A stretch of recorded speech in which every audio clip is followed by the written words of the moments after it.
Hello, I'm the 10-minute English teacher. Let's get you exam ready. Today we're thinking about paper 1 for AQA GCSE English language, and I'm going to be telling you how to get a 4. Before we move on, don't forget to like and subscribe. There are plenty of things to help you revise, including walking talking marks on the channel. Okay, let's think about how we are going to get a 4 for English language, and today we're talking about paper 1. Okay, so I've got some top tips for you, and the first one is that timing is everything. Make sure that you know your way around the paper and how much time you need to spend on each of the questions. In front of you now are 2 images. Each one of those corresponds to a section of the paper. So on the left-hand side, you've got the reading section, it takes you 1 hour, and the writing section is on the right-hand side, that takes you 45 minutes. I'm going to give you some tips for the reading section and the writing section today. So that hour that you are going to spend completing the reading section involves you answering 4 questions, and you need to divide your time as so. So you want to spend about 15 minutes reading the extract and answering question 1, but doing that as quickly as you can do, but knowing that you've got enough time to engage with the extract and read it carefully. You spend about 12 minutes on question 2, the same for question 3, and then you've got the question 4. You want to be spending about 20-25 minutes on that one because it's worth as many marks as 1, 2 and 3 put together. So question 1, what you do is you read the extract really carefully, and then you have to find 4 things in the first paragraph. It's a really simple question. It will build your confidence and get you feeling confident for the rest of the paper. Most of the students achieve most of the marks in this question, so it's not meant to be something that's too challenging. And just make sure that you've had enough time to read the extract really carefully. Don't rush that, because how successful you're going to be in the reading section is dependent on how well you've engaged with that. So take your time reading the extract, and question 1 is really straightforward. Then you've got question 2. A small section of the text is chosen from you, and you need to analyse language. So you're looking for about 3 or 4 quotes in about 12 minutes and think about why they've been used. Then you've got the structure question. A lot of people get this wrong.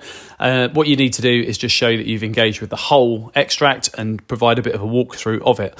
You don't need to analyse language, but you should throw some quotes in. But pretty much walk through the structure of the extract by thinking about how the focus shifts and changes from each paragraph to each paragraph, and walk your reader through. How does it open, and then what's the next thing that our attention is focused on. When you've done that, you've got a mini essay to write, and that takes you about 20-25 minutes. It's worth 20 marks. You need to spend a lot of time on that. If you mismanage your time, that's the easiest way to lose out on a lot of marks. Okay, so that is the weighting for these questions of the reading section. You get 4 marks for question 1, but you do need to engage with the extract really carefully. You might have got that done confidently in 10 minutes, in which case you've got more time to dedicate to the other questions. Question 2 and 3 are worth 8 marks each, and question 4 is worth 20 and definitely needs a lot more focus from you. After that, we've got key terms as my next tip for you. So we're going to think about key terms now, and I'm going to walk you through some. So the first one is a noun, that's a thing. So for example, a rock is a noun. We've then got adjectives. They are describers of nouns. That's the easiest quick way to explain that to you. So if a road was rocky, we would be saying that rocky is the adjective there. A verb is what you're often heard referred to as a doing word. So run, jump, walk, sleep, they're all verbs. And we've got adverbs, so they describe how the verbs are done. They're normally ly words, but they're not all. You can jump slowly, but you can also jump well, and in that case, well is an adverb. But your job is to think about why they might have been used. So if I saw an adverb like majestically, I might be thinking about why the writer's chosen that. But if something's done majestically, it suggests it's done in a near perfect way with real skill, or the idea of being worshipped and adored for your level of skill doing the thing that you're doing. So think carefully about why the writer has chosen the particular word or phrase that they've used. We've then got some figurative techniques that I'll tell you about now. So the first one is a simile. Those are often they use like or as to make a comparison. So here's an example: as strong as Hercules himself. If that was something that you saw, you'd have to think about why that simile has been chosen. In that case, we're talking about Hercules having mythical strength, and the idea of this becoming legendary and being spoken about for thousands of years is being alluded to there. So think carefully about why that's been used. The likelihood is the extract you're going to get is going to have a simile in there somewhere, and the same can be said for metaphors. They're likely to be found in the extract that you're given. So where something is described to be something else. And here's an example. The boy went from being a baby to 11 foot tall in hardly any time at all. So that's a metaphor. We haven't really got an 11 foot tall boy or child, but that would be used to show how shocking, and dumbfounded the parent might be if that was a piece of writing about someone's child growing up. We've also got a really great word that you can use here in the image. So images are the things that you have to imagine in a text, and they're not just the pictures, they can also be the sights and sounds. The sounds and smells as well as sights rather. So here's an example. In the corner of the cellar was a box barely visible in the shadows. So we've got the image of shadows there, and if you're thinking about why that might be chosen, it's eliciting ideas about death and creating an ominous tone. Your job is not just to know the key terms, it's to think about why they've been used by the writer. Okay, another tip for you, and it's use a highlighter. When you're reading that extract, there are going to be examples of adjectives that might be really effective. There'll probably be some similes and metaphors in there.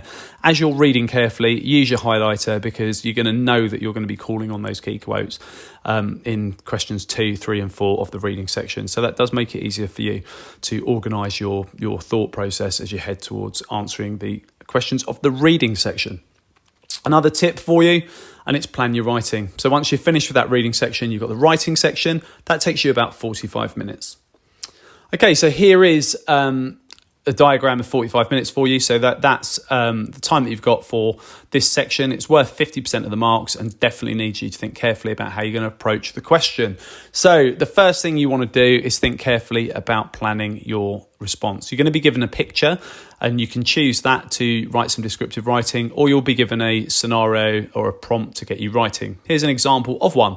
So write about someone experiencing a strange day, which is a typical sort of question that you might get for question 5 of paper 1. I would just be mindful of the need to choose one. There are always some people who end up doing both questions, and that's just not what's asked of you. So make sure that you read the questions on the paper very carefully. When you're under pressure, it's easy to make a silly mistake. So I'm opting for that, and I'm going to think carefully about how I'm going to plan my writing. So here's an example of what I would do in my first 5 minutes. So I've got 5 bullet points. I'm not spending a whole page of the exam paper writing an elaborate plan. I just want a bit of direction. So I've thought about 5 things that can happen in my writing. So I'm going to start with a boy walking through the park on the way to school. And then I might have a couple of paragraphs explaining why he's not looking forward to school, to give a bit of backstory. And then I'm going to have the boy realising that the park is empty. There'd normally be people walking their dogs, that sort of thing. There's no one there. He's all alone. Looks around and sees that there are no cars on the road and everywhere is empty. The streets as well on the other side of the park. You can see that there's nobody around. And then I'm going to have a lone man wearing a black jacket with a fixed look and strange smile walking towards my character. And that's how I'm going to end my piece of writing. So it's not the most original story, but I have got clear direction, and that's going to guide me through that piece of writing and help me to focus my thoughts throughout that time. At the end of that 45 minutes, the last 5 minutes must be spent reading back and editing. You can put a line through any words that you want to change, but you will have made some mistakes. Checking your punctuation, spelling and grammar is really important, and over 2 papers that's worth a grade. And if you're thinking about really needing to get that 4, that is going to make the difference, because you can easily pick up 3 or 4 marks over 2 papers just checking back that writing, when it's worth half of the marks on each of those papers. Another tip for you, and it's use paragraphs. So the reasons we use paragraphs are for time, topic, person and place, as well as speaker. You can also use them for 1-sentence paragraphs for a little bit of impact. Now, every time you're changing direction, whether it's a new time or a new place, you should be starting a new paragraph. If you struggle with that, at least just randomly start one every half a page in the exam booklet. You won't be wrong, but you will be wrong if you hand in work that hasn't got any paragraphs in it. You're going to find it really hard to get yourself 4 or above if you haven't paragraphed your work. So you should be using them for time, topic, person, place, speaker, and if you want to use a 1-sentence paragraph for a bit of impact now and again, that's why we use paragraphs. But if you can't remember that under pressure, just start a paragraph every half a page. You won't be wrong. Another tip for you, and it is prepare, and this is my final tip and bit of advice for you. So really think carefully about dedicating a little bit of time to revising prior to the days of your examinations. And the channel that has got lots of things to help you with your revision. So there are guides to each of the questions. There are walkthroughs for each question, paper 1 and paper 2. There are some final tips for you for both papers. And as well as that, there are walking, talking mocks. All you need is a piece of paper and a pen, and I will walk you through past paper, practice paper questions, giving you the opportunity to answer questions for yourself in order to prepare for your exams. Okay, check out the other videos on my channel. I'll continue to add content. Feel free to ask for something you'd like to see me cover in the comments section. Don't forget to like and subscribe and share, and keep revising.